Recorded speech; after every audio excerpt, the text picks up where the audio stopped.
Donc j'ai changé le titre un tout petit peu, mais je vais parler de la même chose. Pourquoi la Terre? Bien, parce que c'est quand même un sujet super important. Le Soleil, c'est une source d'énergie pour le système terrestre et le climat.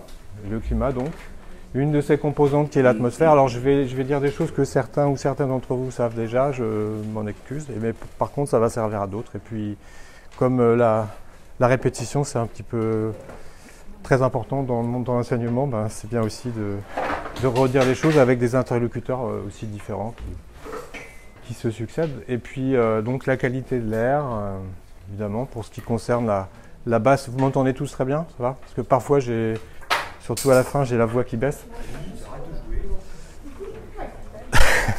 Et donc, pour dire tout ça, pour parler des particules aérosols, de notre rôle évident dans cette histoire de l'atmosphère la plus récente. Et puis, pour revenir sur le sujet instrumentation, qui est quand même la partie observation dans les sciences est très importante, donc, et en l'occurrence la photométrie, qui nous intéresse beaucoup dans mon laboratoire et évidemment au-delà pour appréhender certaines espèces de l'atmosphère. Alors la présentation, je l'ai découpée pour faciliter aussi les besoins qu'on m'a exprimés hier soir. Donc les aérosols, le climat, la qualité de l'air, donc des généralités ou des choses plus ou moins connues.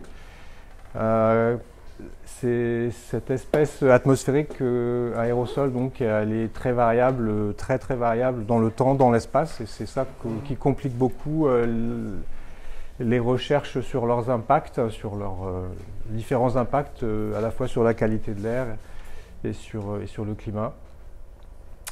Et pour mesurer ces impacts, il est nécessaire de les mesurer, ces particules.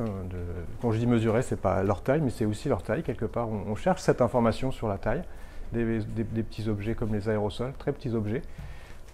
Je continuerai par la présentation de quelques événements extrêmes observés depuis le sol et depuis les Hauts-de-France, depuis l'île où on a eu je ne vais pas dire la chance, mais en fait, on s'est trouvé à plusieurs reprises là où il fallait et au moment où il fallait avec nos instruments qui marchaient bien.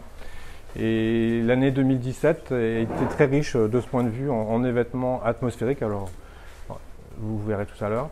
J'ai un point aussi sur les nouveaux développements, puisqu'on est dans un laboratoire de recherche qui travaille d'ailleurs avec plusieurs industriels, qui cherchent à améliorer les techniques de mesure de ces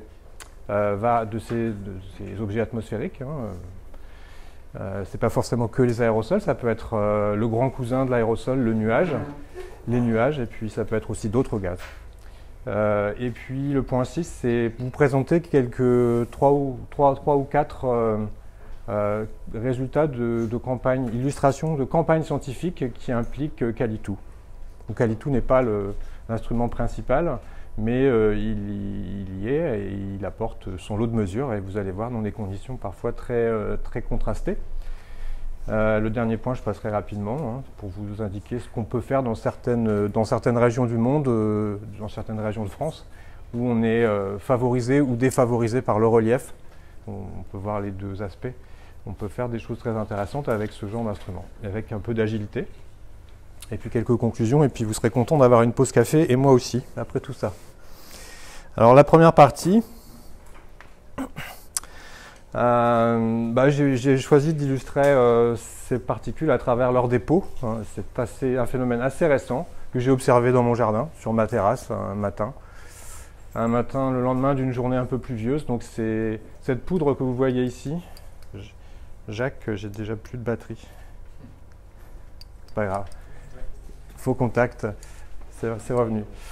Cette poudre jaune, donc je vous demande, à votre avis, qu'est-ce que ça peut bien être? Quelle peut être l'origine de cette poudre jaune? Alors, je consomme absolument aucune substance illicite, c'est pas des rejets. J'habite Villeneuve d'Ascq, donc près d'un campus relativement vert. Il n'y a pas d'industrie importante à proximité. Alors, est-ce que c'est un rejet industriel? Est-ce que ça vient de très loin du Sahara, comme évidemment ces particules voyagent très loin, lentement mais sûrement. Et pas du tout en fait. Le directeur du centre tout à l'heure parlait de l'inauguration du cèdre du Liban. Enfin, je ne sais pas si j'ai bien compris. Eh ben, c'est tout à fait ça en fait. Hein. C'est du pollen de cèdre, pas forcément du Liban d'ailleurs, hein, et qui est émis de manière tout à fait ponctuelle et régulière tous les ans au mois de septembre. Et évidemment, ça ne se voit pas forcément dans l'atmosphère, parce que c'est quand même pas des quantités énormes, mais à travers les dépôts humides, les précipitations, ben, vous en avez des manifestations, dont parfois très spectaculaires, comme ça. Alors j'ai aussitôt pris un morceau de scotch, je l'ai posé dessus, puis j'ai donné ça à une bonne collègue chimiste qui a un microscope électronique, enfin elle a accès à un microscopie électronique. Et sur la partie droite, vous voyez la photo microscopie électronique de ces grains de pollen. Alors les grains de pollen, ça fait partie des objets de l'atmosphère, des particules aérosols qui sont les plus volumineux en fait. Hein. Et c'est ça qu'on avait donc comme dépôt. Alors c'était pas juste local à Lillois, c'était vraiment...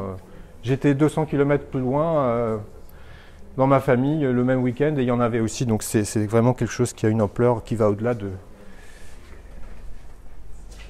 Alors historiquement, les particules aérosols ont d'abord été associées à des phénomènes de pollution. Donc la pollution, c'est un sujet qui nous concerne et qui nous inquiète tous. La pollution n'est pas seulement celle de l'air, mais celle de l'eau, celle de tout en fait. C'était d'abord ça en fait auquel on a été sensible, parce que ça peut nous menacer, ça nous menace, plus ou moins selon l'endroit où l'on habite, selon la proximité d'une source industrielle, d'une papeterie ou d'un complexe industriel encore plus important.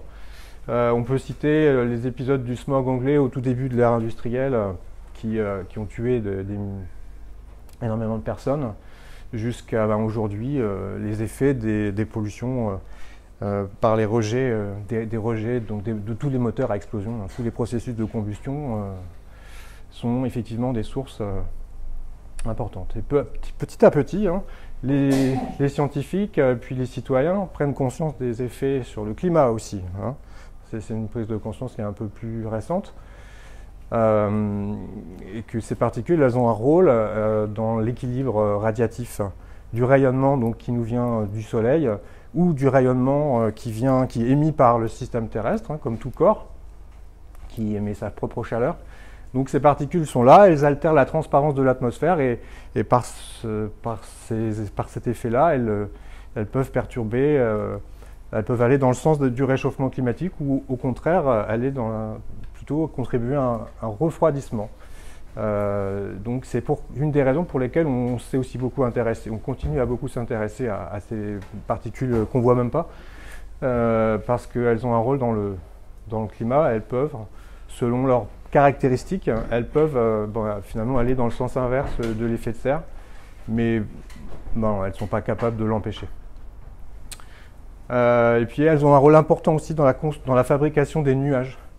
La vapeur d'eau qui constitue les gouttelettes un peu plus tard, après une condensation, elle a dû se former sur une particule, elle a dû se projeter, se condenser sur des particules. Donc il y a un lien important entre la formation et même la vie du nuage, puisque quand un nuage, quand les gouttes grossissent et qu'elles deviennent de la pluie, en tombant cette pluie, elles absorbent, entre guillemets, elles prennent les particules qu'elles rencontrent sur leur passage et elles lessivent. Elles passent l'atmosphère là où il pleut à la machine à laver, ça nettoie. Et tout ça, on le retrouve par terre, sur la terrasse, un peu plus tard, ou sur la route, ou sur votre voiture. Et alors, elles ont des origines très très diverses, ces particules aérosols, en deux grandes catégories. D'abord naturelles, il y en a toujours eu. Hein, les sources principales en masse, hein, et de très très très très très loin, sont les particules d'origine naturelle, hein, les déserts. Les vents qui soufflent très fort génèrent des tempêtes de poussière qui peuvent aller très très loin, hein, jusqu'au pôle. Donc ça, c'est la première source de particules naturelles. Les océans, bien entendu, 75% de la surface de notre planète est occupée par des océans, donc c'est une source importante également. Et puis, bon, il y en a d'autres, les feux de forêt d'origine naturelle. Ok. Les feux de forêt d'origine naturelle. Et puis, en fait, vous avez toutes les sources artificielles qui sont donc liées à nos activités. ces particules. Ici, le graphique que j'ai mis tout en bas, vous ne voyez peut-être pas tous, hein, représente leur distribution en taille. Et oui, ces objets sont tout petits.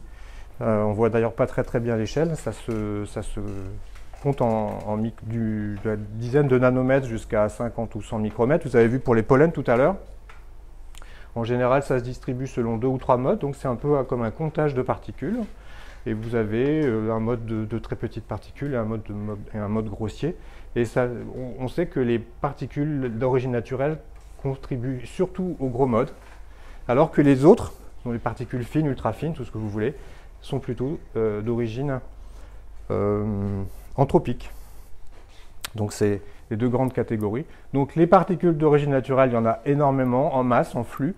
En masse, c'est vraiment de très loin, des ordres de grandeur au-dessus de toutes les autres, toutes celles qu'on rejette, qui sont finalement minoritaires. Mais ce n'est pas parce qu'un composant atmosphérique est minoritaire qu'il n'a pas d'effet important sur le rayonnement ou sur le climat. Hein.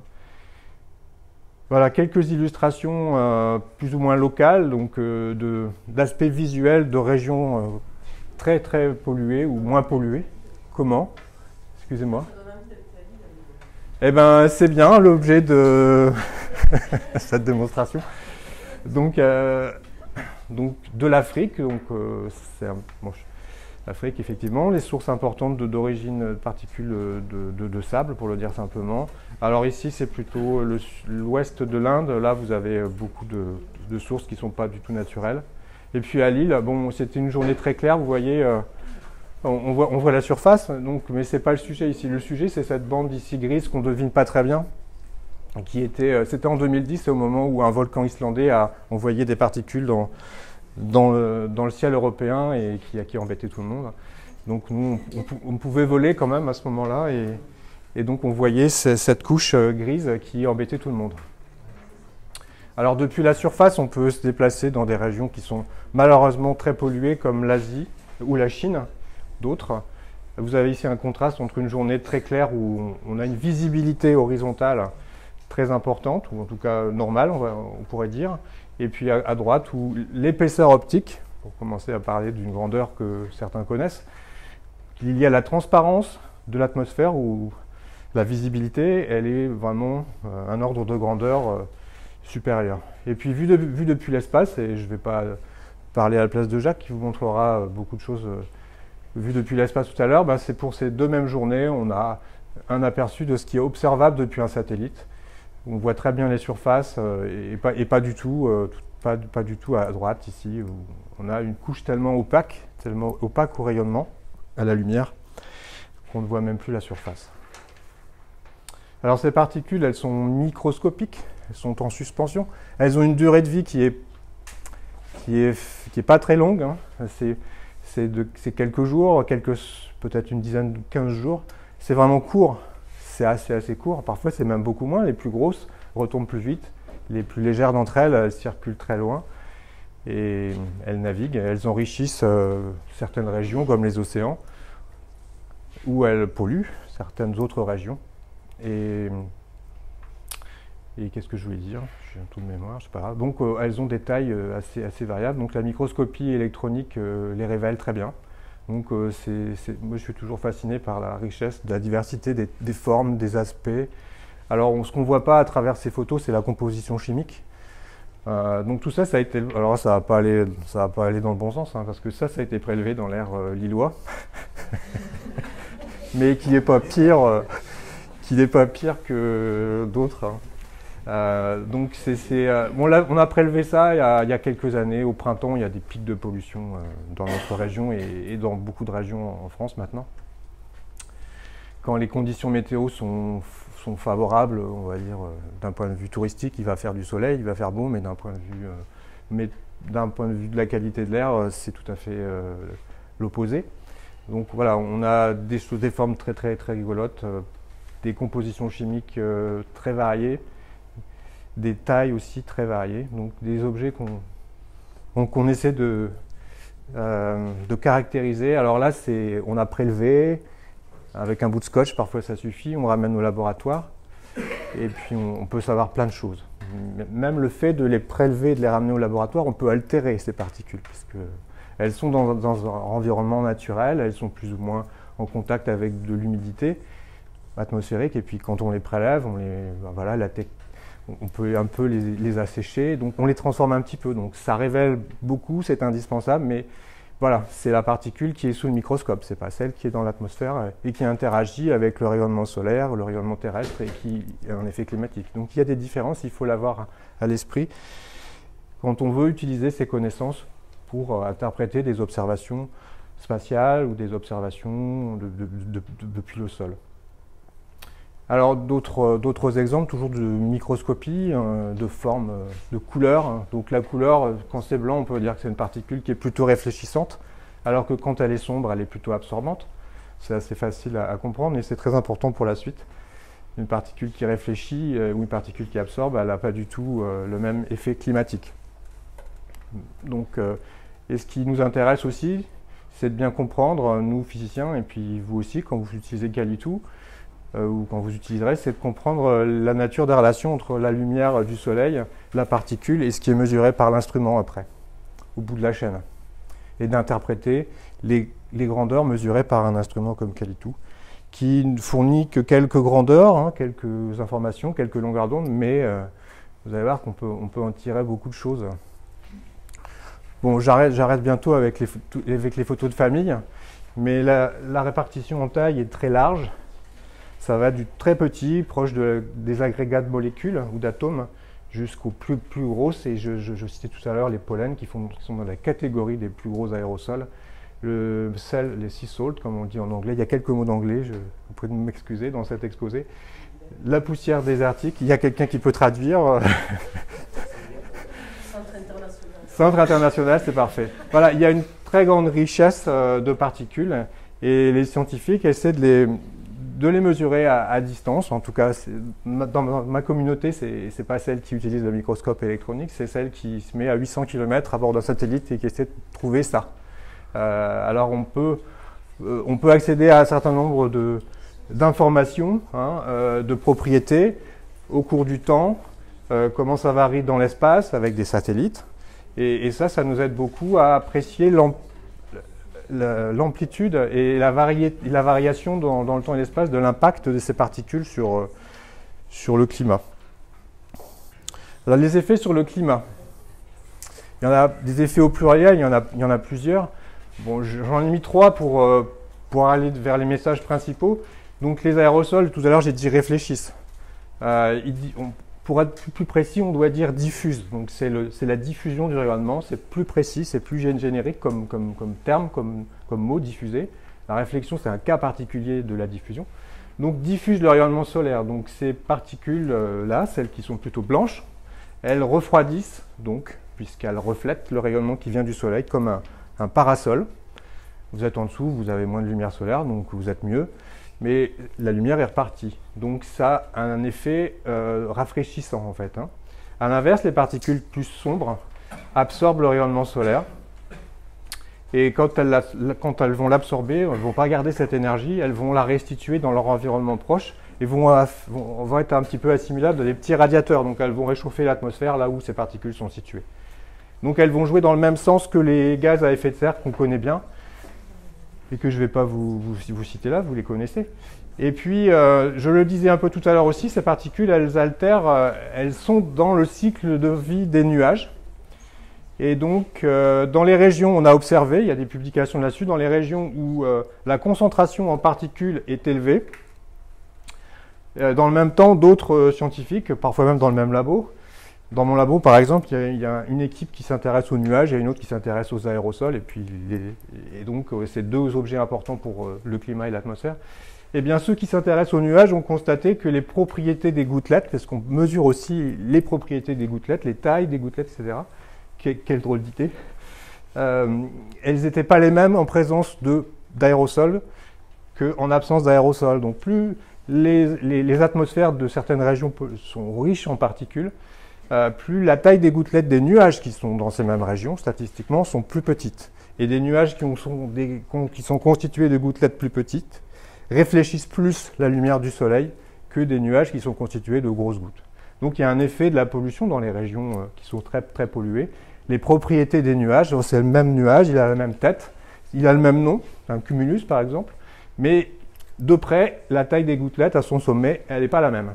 Et ça a été démontré. Et voilà, c'est un des effets. J'en ai listé 3, la liste est un peu plus longue, hein, mais ce n'était pas la peine d'en donner trop, mais garder à l'esprit les principaux messages. Alors, les effets sur le climat encore illustrés, alors c'est pas je pense que Luc a déjà dû présenter ça, mais il m'avait piqué le transparent, donc je n'en veux pas, mais c'est assez clair en fait. Ça illustre l'effet des particules qui seraient plutôt diffusantes, des aérosols plutôt diffusants. Alors qu'est-ce qui est présenté ici? Donc vous avez le temps, depuis les années 1860, avant que nous commencions à émettre beaucoup plus de particules de gaz dans l'atmosphère jusqu'en 1980. Ce n'est pas une courbe récente, ce n'est pas très grave parce que les idées restent les mêmes. Et puis vous avez la variation de température à la surface terrestre, en plus ou en moins. Alors d'abord vous avez les observations ici qui sont en orange. Je les montre parce qu'on ne voit plus très bien. C'est ça les observations, c'est ce qui est le plus variable, mais il y a quand même un signal clair. Et puis vous avez ce que les modèles de l'époque prédisaient. Un modèle étant constitué uniquement de gaz à effet de serre. Pour faire simple, c'était uniquement l'effet des gaz à effet de serre. Donc une augmentation, c'est la courbe en bleu, qui était prédite jusqu'à plus 1 degré sur cet intervalle de temps. Et on pouvait comparer ça donc, aux observations. Bon, on voyait que les modèles n'étaient pas capables d'expliquer les observations. On avait confiance dans les observations, quand même, on a fait attention. Ceux qui faisaient les modèles avaient confiance aussi dans ce qu'ils avaient écrit dans leurs modèles, sauf qu'ils avaient oublié les choses. Ils n'avaient pas pris en compte les aérosols. Au tout début de ces travaux de modélisation, on faisait les choses de manière la plus logique. On commence par introduire les objets qui sont les mieux connus, les molécules comme les gaz à effet de serre. Et puis bon, les aérosols, c'est une composante mineure de l'atmosphère, j'en ai parlé tout à l'heure. On verra après. Et quand on voit après, on se dit on oublie quelque chose. Et effectivement, quand on commence à introduire les aérosols, eh bien, on a cette courbe en rouge, ici, qui est beaucoup plus proche, beaucoup plus conforme à ce qui est mesuré. Alors, ce n'est pas parfait, mais voilà, donc c'est un exemple où on avait introduit pour la première fois des aérosols dans les modèles. Donc, on voyait l'importance de ces objets pour prédire les évolutions de la température moyenne, c'est-à-dire essayer d'anticiper le climat dans quelques années. Donc ça, c'est un petit peu compliqué, mais je vais passer... Je l'ai montré, donc je suis obligé d'en dire quelque chose. C'est finalement, vous voyez, le rôle des aérosols, ça a été d'ajouter, de jouer sur la température. Donc ça force, en fait, on appelle ça un forçage thermique ou un forçage radiatif. Quand ce forçage est positif, ça veut dire que cet objet va augmenter la température. Quand il est négatif, cette particule ou autre objet de la surface terrestre ou de l'atmosphère va refroidir. Donc ici, vous avez un 0, vous avez une échelle. Et puis, vous avez en watts par mètre carré, c'est simplement la valeur de l'échauffement en termes d'énergie. Donc vous pouvez voir que les aérosols sont situés. Alors il y a beaucoup de choses, il y a le CO2, donc les gaz à effet de serre, donc ils sont bien.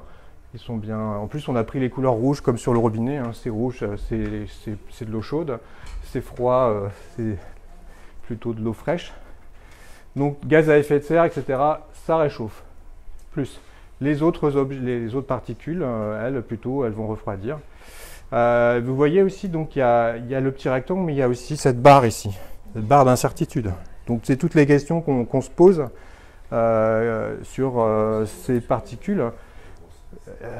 C'est clair que on sait un peu quels sont leurs effets, mais c'est très très différent. Les aérosols, c'est une distribution très hétérogène dans l'espace, alors que les gaz à effet de serre, c'est homogène, ça a une durée de vie tellement longue que ça finit par s'homogénéiser. Donc il y a des incertitudes, il y a beaucoup d'incertitudes encore aujourd'hui, ce qui justifie qu'on les étudie. Et le résultat, c'est qu'on a plutôt des aérosols qui refroidissent le climat. Mais certains font l'effet inverse. Mais quelle fraction? et comment ces fractions vont évoluer dans le futur et comment les prendre en compte dans les modèles de prévision. C'est quelque chose qui est pourquoi on a envisagé différents scénarios. Et puis les aérosols dans la stratosphère. Alors la stratosphère, c'est la couche la plus haute, enfin c'est la couche haute de l'atmosphère. Il y a plein de couches dans l'atmosphère. Disons que les molécules ou les particules vont essentiellement se trouver dans la troposphère qui va jusqu'à 11-12 km en gros, et celle du dessus qui est la stratosphère aussi. Au-delà, il y a d'autres couches, mais on n'en parlera pas aujourd'hui, et puis il n'y a rien dedans, enfin il n'y a rien pour nous, pour notre sujet. Donc pour remplir ces couches d'altitude, il faut des phénomènes de surface extrêmement énergétiques. Alors il y en a un exemple ici qui est presque évident, c'est les éruptions volcaniques importantes. Hein. Je vous en montrerai un autre exemple qui est moins fréquent tout à l'heure, un petit peu plus loin, qui n'est pas du tout lié à l'activité volcanique. Donc c'était un phénomène donc, qui s'est produit il y a déjà pas mal de temps en fait, hein, et on peut craindre que ça se reproduise, et qui a une ampleur globale, c'est-à-dire que l'injection elle se passe ici, en Indonésie, et une injection donc de gaz très chaud et de particules qui peuvent se former plus tard après le gaz très chaud, et ça remplit la stratosphère. Alors ça remplit un peu aussi la troposphère, mais là c'est surtout un effet local, plus local, et ça va surtout dans la stratosphère. Ça reste quelques mois, quelques années, et heureusement ça finit par s'atténuer. Et puis on voit ici la cartographie entre guillemets en épaisseur optique avec une échelle logarithmique. Donc ça veut dire qu'il y a 10 ordres, il y a un facteur 100 entre le bleu foncé et le rouge. Donc c'est vraiment, il n'y avait rien. Et puis un peu après, il y avait quand même toute la stratosphère qui était remplie. Et ça, c'est un peu l'effet du parasol que j'ai indiqué tout à l'heure. C'est une petite couche qui reflète les rayons du soleil, qui ne viennent plus du tout à la surface, et ça cause un refroidissement momentané. Et donc, d'un point de vue climatique, ça fait sur une période de 1-2 ans, 2 ans et demi, 3 ans, ça fait une baisse d'un demi-degré global. Donc un demi-degré, c'est beaucoup ou pas beaucoup? C'est beaucoup. C'est beaucoup, hein, mais ça ne dure pas longtemps. Là, c'est quelques années. Après, ça revient à la normale. Jusqu'à la prochaine. Comment? Voilà. Alors après, on peut... J'entends parler d'un objet, là. Vous avez entendu parler de la géo-ingénierie, peut-être. C'est régler les problèmes du climat avec de l'ingénierie. Et on s'est dit, certains pensent, certains proposent, il y a des scénarios qui sont étudiés, oui, puisque ça refroidit le climat, pourquoi est-ce qu'on n'injecterait pas des particules artificiellement dans la stratosphère? En plastique. Voilà. Et voilà, il y a des gens très sérieux qui cherchent.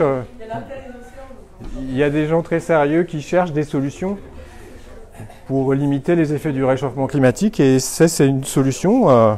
Il y a des publications sur ce sujet.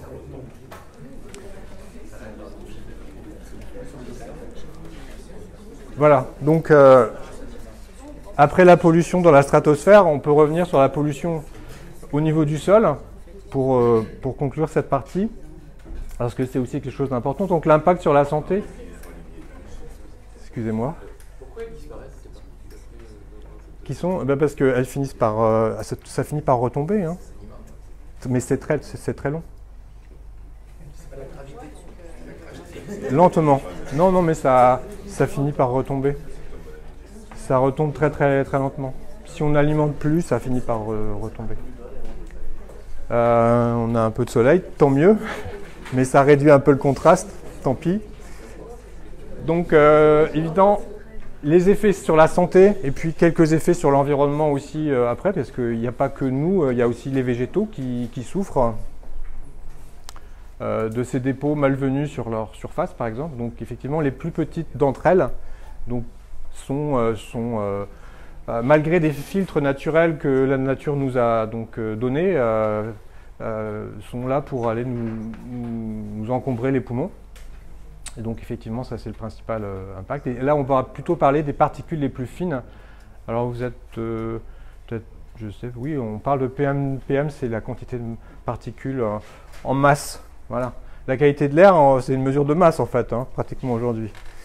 C'est ça. Hein, les premières grandeurs qui ont été mesurées par des systèmes dans les réseaux de surveillance de la qualité de l'air, c'était des mesures de masse qui ont été automatisées, etc. Donc la masse d'une espèce chimique ou d'un ensemble de particules prélevées, collectées, aspirées, c'est des PM10. Donc ça veut dire que le système permet de mesurer des particules en dessous d'un diamètre de 10 micromètres, de PM2,5 en dessous d'un diamètre de 2,5 micromètres, etc. Donc ça, oui. Et aujourd'hui, on est dans les réseaux de qualité de l'air. Je vois par exemple le cas de Lille. À Lille, il y a quelques stations qui mesurent des PM10 et des PM2,5, mais pas toutes. Et c'est important d'avoir les deux parce que les PM10 vous donnent l'ensemble presque du spectre de dimension. Donc s'il y a beaucoup de grosses particules, vous avez l'impression, et qui sont d'origine naturelle, même des particules d'origine naturelle ne sont pas bonnes à respirer, mais vous n'avez pas d'infos sur la partie la plus fine qui est la plus susceptible de rentrer. Alors que les plus grosses, elles vont être arrêtées plus tôt par différents filtres. Et aujourd'hui, on commence, mais ce n'est pas encore réglementaire, à introduire des équipements qui mesurent les PM1. Donc des particules de rayons de dimensions plus petites que 0,5 micromètres. Donc c'est des équipements. Et alors là, on voit la diminution de l'espérance de vie en mois, pardon, dans la région, dans cette région. Donc c'est principalement lié aux petites particules. Mais vous verrez plus loin que tout s'arrange.